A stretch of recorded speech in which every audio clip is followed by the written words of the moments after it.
안녕하세요. 썸네일이랑 제목 보고 들어오셨죠? 사실 그게 접니다. 영어 자신 없고요. 근데 돈은 꽤 많이 벌고 있어요. 그리고 비교적 유독 제가 저 혼자만 한국인인 현장에 저희 그룹 팀에서 뿐만 아니라 전체를 통틀어서 심지어 아시안이 저 혼자만 있는 그런 경험도 많이 했었어요. 이게 어떻게 가능한가? 저도 근데 항상 느껴요. 진짜 저는 제 분수에 맞지 않는 많이 가졌었습니다. 잠깐 영상이 제가 중간에 끊기는 걸 모르고. 그러면 여기서 처음부터 제가 설명을 하나씩 해볼게요. 영어라고 하면은 저는 영어가 자신이 없는 게 사실이고요.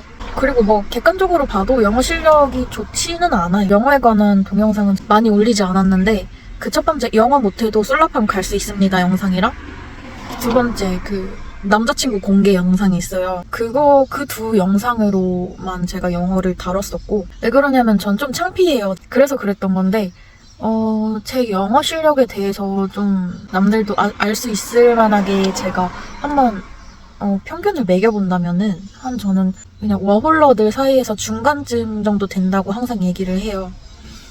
왜 그러냐면 되게 못하지는 않아요. 그렇다고 좀 잘하는 편은 아니에요. 그러니까 워홀러 중에 엄청 영어를 잘하는 사람이 전 좀 드물다고 생각하거든요. 조금 하향이 돼 있는 워홀러들의 영어 평균 중에 저는 딱 중간인 것 같습니다. 이거를 지표를 나타내보자면 영어가 모국어가 아닌 외국인들이랑 대화하는 거 너무 문제없고 거기에는 오히려 제가 잘합니다. 두 번째, 호주인들이랑 일상적인 대화하기. 그거는 제가 한 80% 알아듣는 것 같아요. 80% 알아듣고 10%는 눈치로 알아듣고. 그래서 90% 정도라서 대화를 하려면은 무리 없이 할 수 있는 것 같고, 저는 말하기 스피킹 부분에서는 전 수준이 낮아요. 말을 할 수 있느냐 없느냐를 따지면 말은 할 수 있거든요. 근데 그 수준 자체가 낮아서 쉬운 단어로 문장 조합을 해서 잘 말하려고 하는 편입니다. 세 번째로 식당에 가서 주문을 한다거나 뭐를 이렇게 살 때 최근 들어서 조금 그런 주문하는 거에 대해 잠깐의 그런 공백 같은 것도 없어지고 되묻는 것도 없어지고 그래서 문제가 전혀 없습니다. 그리고 이제 또 한 단계 올라가면 직장에서는 제가 말씀드린 바탕이 있잖아요. 저는 보통 영어가 모국어인 사람들이랑 일을 많이 해요. 저 지금 일하는 현장에는 저 혼자 아시안이에요. 그래서 그런 경우에는 어떻게 알아듣냐? 그러면 딱 반 알아듣고 반은 못 알아들어요. 근데 그래도 눈치로 한 30% 더 알아듣는 것 같아요. 그래서 도합 80%? 충분치가 않은데, 근데 열심히 하려는 모습을 보여주다 보면은 그게 분명히 불편한 부분은 있지만 별다른 문제가 생긴 적은 없었습니다. 의사소통에서. 그리고 그 돈에 대해서 얘기를 한다면은 저희 목표는 더 커요. 이후의 목표가 더 크기 때문에 제가 돈을 많이 번다고 이렇게 말씀을 못 드리겠지만은 나름 제가 일하고 싶지 않은 곳에서 일했던 경험은 없었고요. 그리고 평균적인 워홀러들의 임금보다는 좀 높은 데서 일을 했었습니다. 그리고 앞서서도 잠깐 말씀드렸지만 제가 영어가 모국어인 사람들이랑 일을 자주 했었다고 했잖아요. 가스 테크니션에서는 진짜 현지인들이 하는 직업을 제가 하게 됐어서 모조리 다 호주인이었고요. 호주인이 아니면 시민이었어요. 호주 시민. 그래서 진짜 완전 영어가 모국어인 분들이랑 일을 하는 건데 제가 무전을 들고 다니면서 의사소통을 하면서 일을 했었어야 되는 일을 했었습니다. 그리고 그 다음에 갔던 그레인에서는 좀 이것도 나름 유명한 직업이어서 한국인을 마주칠 법한데 거기에도 한국인이 저밖에 없었고요. 그리고 다음으로 옮겼던 솔라팜에서는 여기선 아시안들이 굉장히 많은 에이전시이긴 했는데 이때도 한국인 2명을 만났었고요. 보고 있어? 그래서 그때는 그 언니들이랑 되게 가깝게 지냈었어요. 그리고 그 다음에 지금 하고 있는 게 여기는 제가 지금 셧다운에서 일하고 있어요. 지금 현재로는 좀 시골 투움바 쪽에 있는 데인데 해영민들이 많이 일하는 곳입니다. 그래서 그렇게 따지자면은 제가 여기 직장에서 일하면서 만난 한국인들 9명밖에 안 돼요. 저랑 가깝게 지냈던 사람만 치면은 진짜 몇 명 안 됩니다. 그러니까 제 워홀 인생 중에서 9명밖에 안 되는 거예요. 그러다 보니까 저는 친구를 만들려면 만들 수 있는 상황이고요. 근데 저는 제 성격 자체가 좀 폐쇄적인 성격이라서 사람들이랑 안 어울리는 거지. 직장에 가면은 뭐 이렇게 수다를 떨고 어울리는 상대들이 다 외국인입니다. 이게 근데 다 원하시는 거잖아요. 사람이란 본디 그래요. 이게 너무나 이런 마음을 못생긴 마음이다라고 생각을 할 수 없는 게, 모든 사람들이 노력 대비 더 뛰어난 성과를 바라는 게 어쩔 수가 없어요. 이게 누군들 안 그러겠어요. 영상을 보시는 분들이 영어 실력이 어떠하든, 그리고 뭐 티켓이 얼마나 있건, 뭐 기회를 얼마나 잡건, 자기가 바라는 것보다 더 나은 환경을 얻고자 하는 게 다들 바라시는 거잖아요. 근데 저는 그래 왔습니다. 뭐 혹자는, 되게 유명한 타 유튜버께서는 영어가 전부다, 진짜 영어가 필요하다라고 말씀을 줄곧 하십니다. 제가 이렇게 밝혀도 되는지 그분께 좀 누가 되지 않을런지는 모르겠지만, 어떻게 하다가 그분과 얘기를 한 적이 있어요.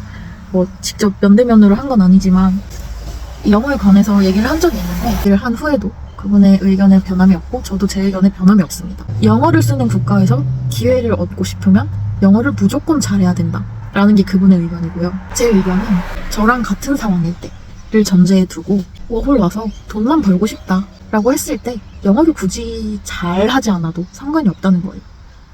그러다 보니까 다른 기회들도 찾아오고, 호주인들과 어울릴 수 있는 기회, 약간 부수적인 것들이 따라오고.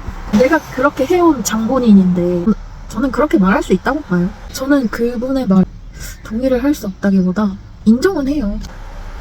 제가 이거에 대해서 생각을 해봤어요. 누가 생각하던, 그리고 그분의 의견도 있고, 호주에 오려면 영어를 잘해야지 라는 게 너무 정설인데 왜 나는 영어를 못하는데도 그렇게 됐을까 결론이 내려졌습니다. 며칠 전에. 자꾸 그분을 소환해서 제가 좀 죄송한데, 그분은 영어를 진짜 잘하세요.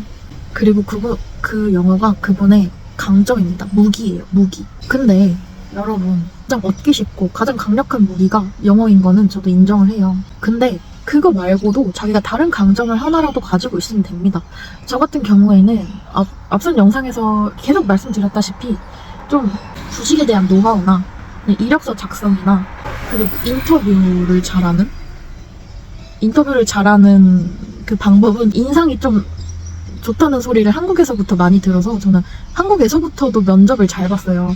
그래서 저는 좀 인터뷰에 좀 자신이 있고, 이런 부분에서 저는 강점이 있었어요. 어찌됐건 이게 호주에 우리가 왔지만 어쨌거나 구직을 하는 거잖아요. 저는 구직의 장점이 있었던 거고, 그분은 영어의 강점이 있는 거예요. 그리고 최근에 어떻게 하다가 알게 된 분이 있는데, 그분은 워홀에 관심도 없던 분인데 오자마자 자격증 따서 지금 마이닝에서 리깅을 하고 계세요. 리거세요. 그분의 장점은 뭐냐? 지인이죠. 인맥이 넓어서 자기는 생각이 없었는데도 야, 호주에 이런 일 하면은 돈 잘 번다, 와라 해서 바로 필요한 자격증만 쏙쏙 골라서 따시고 바로 들어가신 케이스입니다. 저는 인맥도 없고 뭣도 없이, 의지할 것도 없이, 저는 저 혼자, 그래, 이거 동의하지 않는 분들도 계실 수도 있지만, 제가 느끼기로는 다소 제가 구직을 원하는 직종에서 여자의 몸으로서 좀 구직에 어려움도 있었고요. 이거에 대해서 자세히 알고 싶으신 분들은 또 카드 한번 눌러서 봐주세요. 이거를 들어보시면은 제 이해가 가실 겁니다. 그래서 저는 그분들보다도 조금 더 안 좋은 조건이라고 생각을 하고 있음에도 불구하고 전 저만의 무기를 조금 잘 활용을 해서 직장을 얻었어요. 결론은 그거예요. 영어를 못해서 워홀 오는 게 고민이신 분들은 영어가 너무너무 자신이 없다면은 여기에 장점 같은 걸 한번 활용을 해보시는 거 어떠신지. 제가 사람마다 어떤 장점이 있는지 모르기 때문에 이렇게 자세히 말씀을 해드릴 수는 없겠지만, 예를 들면 이런 게 있을 수 있죠. 뭐 친화력이 장점이다. 그러면은 뭐 다른 거 다 없더라고 하더라도 외국인들이랑 친해지거나 한국인들이랑 친해지면은 사람들의 마음이 열리니까 그런 데서 또 정보가 나올 수도 있고요. 투자할 만한 돈이 많다. 그러면은 그냥 무지성으로 티켓 때려 박아서 쓸 데 있는 거 쓸 데 없는 거 다 때려 박아서 그런 걸로 에이전시에 지원을 하거나 하면은 아무래도 출발 선상이 다르니까 그런 게 또 강점이 될 수도 있겠고요. 누가 저 같은 사람이 그냥 한국에서 디자인 조금 했고 그 다음에 그냥 본디 타고 난 추억 처진 눈꼬리로 좋은 인상을 줄 수 있고, 이런 거를 워홀에 와서 활용하리라고는 누가 생각을 하겠어요. 저는 그냥 한국에서 했었던 것처럼 구직을 여기서도 쭉 이어왔을 뿐인데, 그게 호주에서도 통했을 뿐이에요. 그렇기 때문에 여러분들도 이런 거에 대해서 좀 생각을 해보셨으면 좋겠어요. 제가 말씀드렸듯이 영어가 중요하다는 거는 사실이에요. 그러니까 워홀 전에 뭐 준비해야 될 게 있다. 우선순위를 따지자면 영어가 맞긴 맞습니다. 저도 그렇게 했었고요. 한 달을 바짝 공부했었거든요. 뭐 실력이 껑충 뛰어넘을 정도는 솔직히 잘 모르겠긴 해요. 근데 저는 그 전부터도 되게 완전 못하진 않았어요. 그래서 조금 제가 이렇게 좀 말하는 속도나 한국어를 떠올리고 영어로 전환되는 그런 거를 그냥 영어로 떠올릴 수 있는 정도로 그 한 달이라는 기간 동안 전 이런 연습을 했었고요. 를 잘하는 거랑 영어 수준이 높은 거랑은 다릅니다.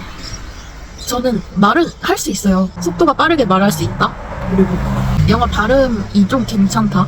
이게 근데 저만의 발음 얘기가 나와서 잠깐 얘기를 하자면 제 개인적인 의견이 아니고요. 제가 그 토익 스피킹 공부를 할 때 강사분께서 말씀을 해주신 거라서 좀 민망하지만 제 입으로 그렇게 말씀을 드리게 됐고요. 영상 이해하시는데 도움이 되라고 제가 좀 건방지게 말씀을 드려봤고요. 그래서 아무튼 결론은 그거예요. 영어가 가장 쉬운 방법은 맞다.